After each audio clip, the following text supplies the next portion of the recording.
we finally have some brand new, insane details about the brand new water avatar after the Seven Havens. I promise you guys are going to enjoy these new details about the brand new water avatar, so hit that subscribe button. And today we're going to break down both the main villain and some of the plot story beats of the series. So let's get into it.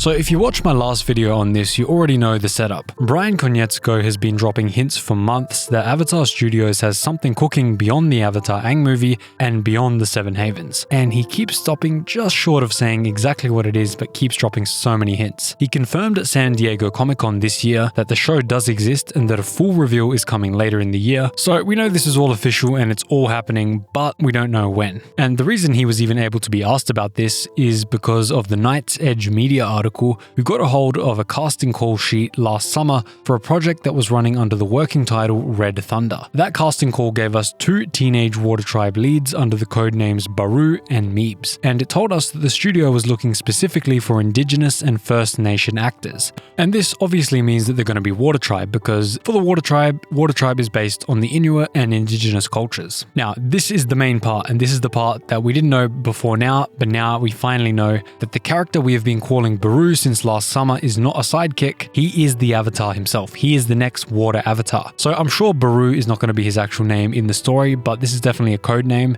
But we know that all of the details we know about him, which is that he was more chill, comedic, and go with the flow, which makes sense for a water avatar. All of those things are actually for the avatar and not just a side character. So that is very interesting. Baru is the avatar. Now, the second lead of the show, Meebs, he's still there, and his role has been sharpened considerably in this brand new leak that we've just got from a new Night's Edge media article. The new article says that Meebs is Baru's friend and he is in line to become chief of the Water Tribe. We're not sure which one, but I'm probably going to say that it is both, because this is after the time of Korra and the Seven Havens. So it's very likely that both of the Water Tribes are merged. This means we've got the Avatar and the future political leader of the Water Tribe growing up side by side. This is the exact same dynamic that we saw with Sozin and Avatar Roku. So this is going to be a very interesting way to explore this dynamic in a different way than what we saw with the Fire Nation. Think about how much tension this generates just by itself. The Avatar is supposed to answer to the entire world, and the chief is only supposed to answer to his people. So when those two things pull in opposite directions, like what we saw with Roku and Sozin, which they always do eventually, the show has conflict baked into it, and these two characters, sadly, I do think they're going to come to blows. Now, for this role, the casting search reportedly went through multiple rounds across 2024 and again in the summer of 2025, which tells you that they were being extremely picky about these two roles, and especially about Meebs. And again, this is exactly what happened with the Seven Havens, where Shahili Khan and Ishu Devan were cast as Parvi and Nisha without either of them being a household name, but the search took ages, and I'm glad it did, because you really want the best person for the job in every role in Avatar. But now we get to the really juicy stuff. This is where the report gets very interesting. The antagonist of the series will be a female Water Tribe leader under the codename Deela, and she is Meebs' mother. That is crazy. This is genuinely insane, because think about this from both of their perspectives. Your best friend's mother is the villain and she leads your own nation, and your best friend is the one being groomed to inherit her position. Every scene between these three people carries immediate, immense weight. There's just no version of this story where Meebs gets to stay neutral. He's going to be pushed and pulled by his mother in every direction, and he's really probably not going to be able to think for himself. And Night's Edge Media in this report also says that a high-profile Indigenous actress was in talks for the role, probably the actress from Predator. And if that's the case, that would be an extremely high profile get for this show.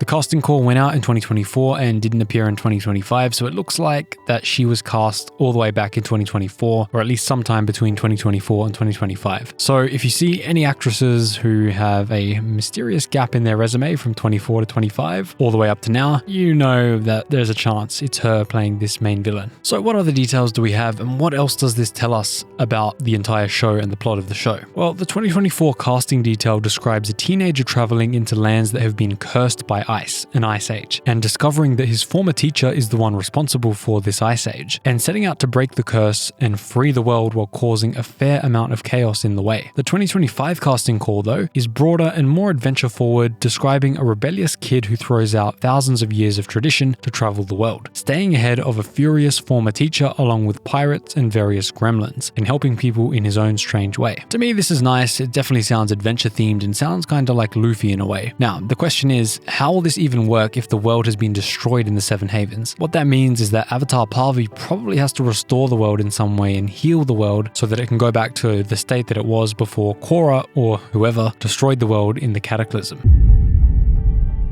And that leads us to the setting again. The setting will be during the Ice Age, so just consider what that means for a second. We know that the comet empowers firebenders, so if there's an Ice Age, the waterbenders are extremely empowered. This means that they will be at their absolute peak of power. Remember, one of the only reasons in the original show that the Northern Water Tribe was not able to be conquered by the Fire Nation before the Siege of the North was because they are so agile and so nimble on their own territory, that is ice. If the Water Tribe operates on ice, they really cannot be beaten. So if the whole world is in ice, that means the whole world is the domain of the Water Tribe. So will they launch another 100-year war? Will they try for revenge against the Fire Nation? Given that it's an Ice Age, I think they're going to have some ambition for that, and I think many of the high-ranking leaders of the Water Tribe are going to call for something like that. And there's even been a suggestion that the original massive mega-scale AAA RPG Avatar game that was supposed to come out but then got cancelled, this was actually the setting for that game, set in an Ice Age. So maybe they've pulled the setting from that game, which is now sadly cancelled, and they've brought it through to this new series and are going to use it here in this Water Avatar series. If that's the case, it's crazy and there's so much potential for story because, I mean, in the original, we only saw the Water Tribe at their weakest. The Southern Tribe was basically wiped out, all the warriors were off fighting and all the waterbenders were dead, except for Katara and Hama, and the Northern Tribe were surviving, but certainly not at their peak because the whole world was under war, under siege, and the war eventually reached them. So to me, this all leads to one overarching story which I believe is going to happen in this brand new Water Avatar series, and that is that it's going to be a direct contrast to the Fire Nation story in every single way.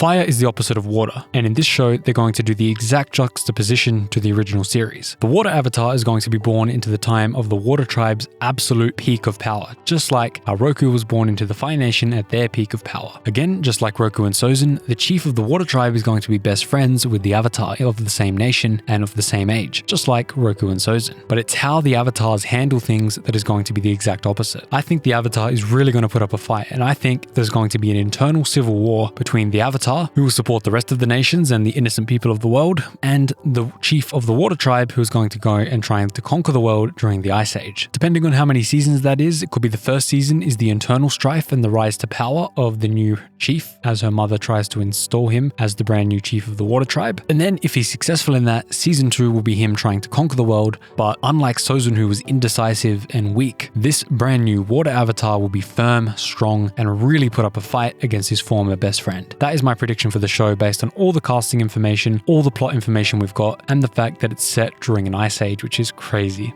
So hit that subscribe button if you want to know all about this brand new Water Avatar series, all the news updates, all the lore, and everything about it. And make sure you check out some videos on the channel while you're here because there are plenty of interesting ones for you. If you made it this far, drop a thank Master Parku in the comments down below, and I'll see you in the next Avatar update.